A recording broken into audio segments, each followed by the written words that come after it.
toutes et à tous dans Quoi fait, le rendez-vous de l'info-pays sur Télé Créole. Bonjour, Bruno Maillard, docteur en histoire, laboratoire Créso, Université de La Réunion. Alors pour cette fête 20 décembre à Paris, le cabaret La Parole a été organisé en 3 temps. La projection du film Le Jardin de la mémoire de Fred Herrier. Puis il y a eu 3 communications historiques présentées par Wilfried Pertil, Hubert Gerbeau et moi-même.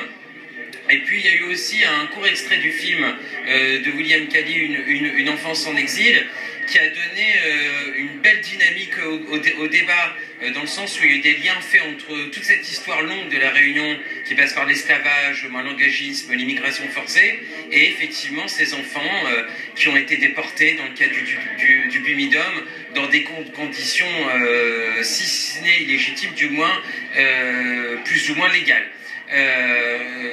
Donc un beau débat, hein, et les Réunionnais commencent dans le cadre de ces cabars à donner du sens, c'est-à-dire à bien faire le lien entre l'histoire avec un grand H et les mémoires, et puis on construit ce récit moins partagé, qui participe à l'identité de la Réunion. Alors moi je suis née à La Réunion, Marie-Germaine Périgogne. J'ai été exilée dans la Creuse à l'âge de 3 ans, avec mes frères et mes sœurs. Nous avons tous été exilés, toute la fratrie a été exilée. Et nous sommes arrivés donc dans la Creuse et nous avons tous été séparés. J'ai été dans une famille d'accueil qui me gardait, qui était payée pour me garder. Et là, j'ai été battue, maltraitée pendant 4 ans. Après, j'ai eu la chance d'être adoptée par une famille formidable qui m'a aimée.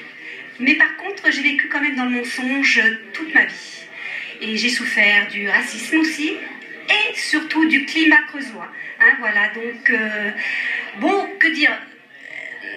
Quel est mon ressenti ? Je n'éprouve pas de colère, je ressens simplement de la tristesse, parce que je pense que c'est un véritable vol d'enfant, et qu'on aurait pu s'y prendre autrement, et surtout, voilà, peut-être que c'était au départ une bonne idée, pourquoi pas, mais il n'y a eu aucun suivi par la suite, et c'est ça qui est grave. Parce que malheureusement, il y en a beaucoup qui ont souffert, il y en a qui ont réussi, la preuve, moi j'ai réussi, mais à quel prix ? Josette Fazi, épouse Seguin. Je suis partie de la Réunion en 65 avec le Bumidum. Forcément, partir quand on a 18 ans, on n'a pas toujours envie de partir. Mais on est un petit peu obligé parce que la misère en 65, c'était quand même assez fort. Moi, je suis du bas de la rivière, à Saint-Denis. Et à l'époque, 18 ans, c'est ma mère qui non, à l'époque, la majorité, c'était à 21 ans. Et à 18 ans, ma mère, elle était obligée de signer pour que je puisse partir. Parce qu'il n'y avait pas beaucoup de travail. Et pourtant, je suis allée à la mairie de Saint-Denis. À l'époque, c'était Massé. Jean Massé. Et on voulait être employé de mairie avec mon certificat d'études pour être employé de mairie.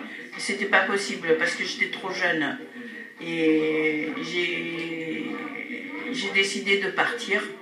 Et cette jeunesse, moi j'étais consentante pour partir parce que Paris nous attirait un peu aussi. Et voilà, on arrive en France, on n'a personne, on n'a pas de famille, on arrive à Orly, je fais rire tout le monde avec mon escalator parce que moi j'avais jamais voyagé, c'était la première fois que je prends l'avion, jamais pris taxi, jamais pris le bus, mais même le car courant d'air, si peut-être une fois pour aller en colonie de vacances, mais en France j'avais jamais pris le train, même dans l'avion moi j'étais malade. Et arrivé ici à Orly, il n'y a personne. On nous a accompagnés dans le train à la gare de l'Est et on a atterri à Crouy-sur-Ourcq. Et là, c'était une maison où on recevait tous les jeunes et les filles allaient à Crouy-sur-Ourcq, mais les garçons allaient à Fontenay-le-Comte. Et là, on nous apprenait comment fonctionnait une machine à laver, comment passer l'aspirateur et servir à table.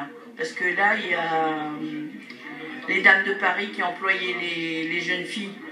Ils venaient le dimanche Et nous, on s'habillait bien comme il faut, on nous apprenait à bien se maintenir et à sourire surtout.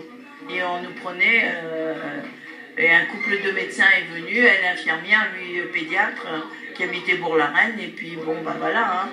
Et chaque copine, on était quand même 200 ou 300 jeunes filles, là, quand même, dans la maison. Et ben, j'ai travaillé 1 an chez ces médecins, sur ce médecin. Et on n'avait pas envie de... Pour moi, je suis venue pour travailler, faire autre chose qu'être employée de maison. Parce que ma mère était employée de maison à Sailly. Et je ne voulais pas faire le même métier qu'elle. Il fallait que je m'en sorte. J'ai demandé à ma patronne d'aller faire les cours pigiers, la dactylo. Elle m'a dit, ben non, vous n'aurez jamais le temps. Et bien sûr, puisque à 5h30, il faut se lever et aller travailler jusqu'à 22h le soir, parce qu'il y avait 3 enfants à s'occuper. Et il n'y a pas le temps de faire les cours. Alors du coup, avec des copines, on se retrouvait au Cardinal Lemoine, c'était le foyer des Réunionnais. Et là, il y avait les jeunes gens, il y avait de la musique, on dansait un petit peu le Sega. Et on a rencontré d'autres copines qui étaient dans le même cas que moi et qui travaillaient à l'hôpital de la Pitié-Salpêtrière. Et ben, à l'époque, on avait du boulot. Hein. On arrivait le matin, on faisait une petite dictée à une opération. L'après-midi, on nous donnait un papier, vous allez travailler dans tel service. Et pendant ce temps-là, ben, c'était en 66 que j'ai commencé à travailler et j'ai fini en 2004. Et maintenant, ben, ça fait 10 ans que je suis à la retraite. Et quand j'étais à l'école d'infirmière, pour faire l'école d'infirmière, j'ai fait les cours du soir. J'avais pas mon bac, mais il fallait rattraper le niveau bac. Et du coup, ben, je suis rentrée à l'école d'infirmière et je suis devenue infirmière de bloc opératoire, et puis ben voilà. Et j'ai un gentil mari, j'ai rencontré un oreille quand même. Et j'ai 2 enfants, et voilà. Merci.